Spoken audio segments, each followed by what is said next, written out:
ఏమండి మేడం గారు, మన శ్రేయాన్షికి హెల్తీగా ఏదైనా స్నాక్స్ చేయొచ్చు కదా? అవునా? అయితే ఈరోజు జొన్న మురుకులు చేద్దాం మాస్టర్ గారు. అలాగే ఈ జొన్న మురుకులకు పిండి ఏ విధంగా కలుపుకోవాలో టిప్ కూడా చెప్దాం. దీనికోసం ముందుగా ఒక మిక్సింగ్ బౌల్ తీసుకొని 1 కప్పు జొన్న పిండి, అలాగే రుచికి తగినంత ఉప్పు, ఒక హాఫ్ టీ స్పూన్ కారం, 3 టీ స్పూన్ల నువ్వులు ఇవన్నీ వేసుకొని చక్కగా కలుపుకోవాలి. ఇక్కడ కారం నేను తక్కువగా వేశాను, మీరు కావాలంటే 1 టీ స్పూన్ వేసుకోండి. అలాగే వేడి చేసిన 1 టేబుల్ స్పూన్ నూనెను కూడా వేసుకొని ఈ నూనె అంతా పిండికి పట్టే విధంగా చక్కగా కలుపుకోవాలి. మనకి ఇక్కడ వేడి చేసిన నూనెను వేయడం వల్ల మురుకులు కరకరలాడుతూ గుల్లగా వస్తాయి. చూడండి, మనకి ముద్దలా చేస్తే పిండి ఈ విధంగా వస్తే నూనె చక్కగా సరిపోయినట్టు. ఇక్కడ మెయిన్ టిప్ ఇక్కడే. మనకి జొన్న పిండి మురుకులు చేసుకునేటప్పుడు వేడి వాటర్ పోసుకొని కలుపుకోవాలి. అప్పుడే జొన్న పిండి జిగటగా వచ్చి మురుకులు అనేవి చక్కగా వస్తాయి.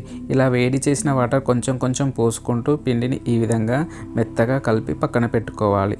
ఇప్పుడు ఒక మురుకుల గొట్టం తీసుకొని దానికి ఆయిల్ అప్లై చేసుకొని మనం కలిపి పెట్టుకున్న పిండిని మురుకుల గొట్టంలో పెట్టుకొని పక్కన పెట్టుకోవాలి. ఇప్పుడు డీప్ ఫ్రైకి సరిపడా ఆయిల్ పోసుకొని ఆయిల్ వేడెక్కిన తర్వాత మంటను మీడియం ఫ్లేమ్కి అడ్జస్ట్ చేసుకొని వీడియోలో చూపిస్తున్న విధంగా మురుకులను ఆయిల్లో వేసుకొని ఫ్రై చేసుకోవాలి. వేసిన వెంటనే కదపకుండా ఒక 2 నిమిషాల తర్వాత మురుకులను అటు ఇటు కదుపుకుంటూ మంచి గోల్డెన్ బ్రౌన్ కలర్ వచ్చేంత వరకు ఫ్రై చేసుకోవాలి. ఈ విధంగా ఫ్రై అయిన తర్వాత ఇప్పుడు ఒక జల్లిగరిటెలోకి తీసుకొని ఆయిల్ అంతా వడగట్టుకొని ఒక ప్లేట్లోకి తీసుకోవాలి.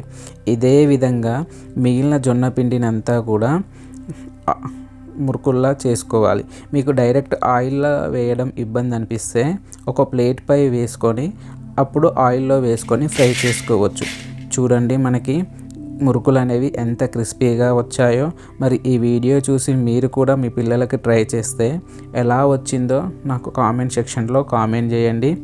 మరిన్ని వీడియోస్ కోసం మన ఛానల్ని సబ్స్క్రైబ్ చేసుకోండి.